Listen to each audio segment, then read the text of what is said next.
Praise the lord. యేసుక్రీస్తు వారి పరిశుద్ధమైన నామంలో మీ అందరికీ వందనాలు, శుభాలు తెలియపరుస్తూ ఉన్నానండి. అపోస్తలుల కార్యములు 18వ అధ్యాయం 10వ వచనం. నేను నీకు తోడై ఉన్నాను, నీకు హాని చేయుటకు నీ మీదకి ఎవడోను రాడు అని దేవుని వాక్యం చలవిస్తుందండి. దేవుడు గాని మనతో ఉంటే ఈ లోకంలో ఏ మనుషులు మనకు హాని చేసేదానికి రాలేరండి. ఎవరు వచ్చినా కూడా దేవుడు చూసుకుంటాడండి.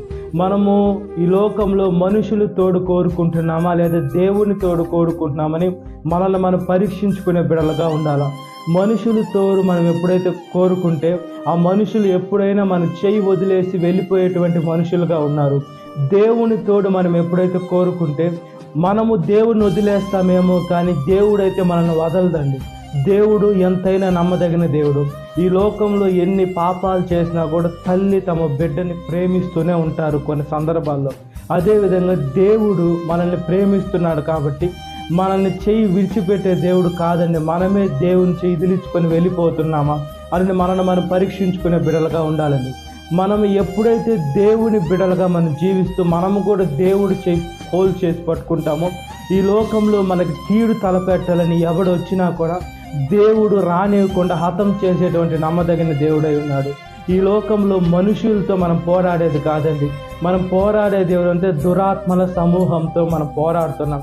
ఈ లోకంలో ఏ మనుషుడు మనల్ని కోపంగా చూసినా లేదా కోపంగా మనం తిట్టినా కూడా ఆ మనుషుల్లో ఉండేటువంటి దురాత్మ అది మనతో పోరాడుతుంది. కానీ మనుషులు దేవుడు సృష్టించారండి. అదేవిధంగా మనకి ఈ లోకంలో మనుషులకి శత్రువులుగా ఉన్నారు. ఎందుకంటే మనుషుల్లో సాతాను ఉంది కాబట్టి, వాళ్ళలో భూతం ఉంది కాబట్టి వాళ్ళు బూతులు మాట్లాడుతూ ఈ లోకంలో దేవుని మార్గంలో నడవకుండా దేవుని బిడ్డల్ని తొక్కివేయాలని ఈ లోకంలో మనుషులు ఉన్నారండి. కాబట్టి ఈ లోకంలో మనల్ని ఎవరు హతం చేయాలని చూసినా కూడా దేవుడు ఖచ్చితంగా మన పక్షానుంటే వాళ్ళు మన దగ్గరికి రానియకుండా ఆయన రక్షణ కాపాడతారు. కాబట్టి హాని చేసేవాడు ఎవరు రాకుండా దేవుడు చూసుకుంటాడు. కాబట్టి మనం ఆయన బిడలుగా ఈ లోకంలో బ్రతుకున్నట్లుగా ప్రార్థన. మహాపరిశుద్ధాత్మ దేవ, మా ప్రియ పరలోకపు తండ్రి, ఏ దుష్టుడు మా దగ్గరికి రావాలని చూసినా మమ్మల్ని ముట్టాలని చూసినా కూడా మీరు రానియకుండా ఆపేటువంటి దేవ మీకు స్తుతులు స్తోత్రాలయ్యా. మేము చూసే చూపు, నడిచే నడక, చేసే క్రియ ప్రతి ఒక్కటి ఆశీర్వాదకరంగా, దీవెనకరంగా, మహిమకరంగా చేయమని అడుగుతున్నామయ్యా. సాతాను మమ్మల్ని ఎంతగానో ఇబ్బంది పెట్టాలని మనుషుల్లో వేసి మమ్మల్ని ప్రేమించేటువంటి మనుషుల్లోనే వేసే దురాత్మ వెళ్ళిపోయి వాళ్ళు మమ్మల్ని ద్వేషంగా చూస్తున్నారయ్యా. ఆ మనుషులు వేసి మా కోసం గోతులు దవ్వుతున్నారయ్యా. ఆ మనుషుల్లో దూరేసి సాతాను దాని పనిని జరిగించుకుంటూ వేసే పగగా చేస్తుందయ్యా. ఒకసారి జ్ఞాపకం చేసుకోండి అయ్యా. మనిషి ప్రాణం నీటి ఆవిరి బుడగ లాంటిదయ్యా. మీరు పిలిస్తే ప్రాణం మీ దగ్గరికి వేసి వచ్చేయాలి. తండ్రి ఆత్మని ఎక్కడికైతే పంపిస్తున్నాడో మళ్ళీ ఆత్మని పిలిస్తే ఎక్కడి నుంచి వచ్చిందో అక్కడికి వెళ్ళిపోవాల్సిందే. కాబట్టి మీ దగ్గరికి రావాల్సిన ఆత్మ ఈ భూలోకంలో ఉండేంత వరకు వేసి మేము అందరితో సమాధానంగా ప్రేమగా ఉండేనట్లుగా ప్రాధాయపడుతున్నాం. ఒకసారి జ్ఞాపకం చేసుకోండి. ఎంతలో కనబడి అంతలో మా ఆవిరి లాంటి స్వభావమైన ప్రాణమైన మనుషులు కోపం పెంచుకుంటున్నారయ్యా, చంపుకుంటున్నారు, నరుక్కుంటున్నారయ్యా, సంవత్సరాలు దేశాలు పెట్టుకుంటున్నారు. ఒకసారి జ్ఞాపకం చేసుకోండి.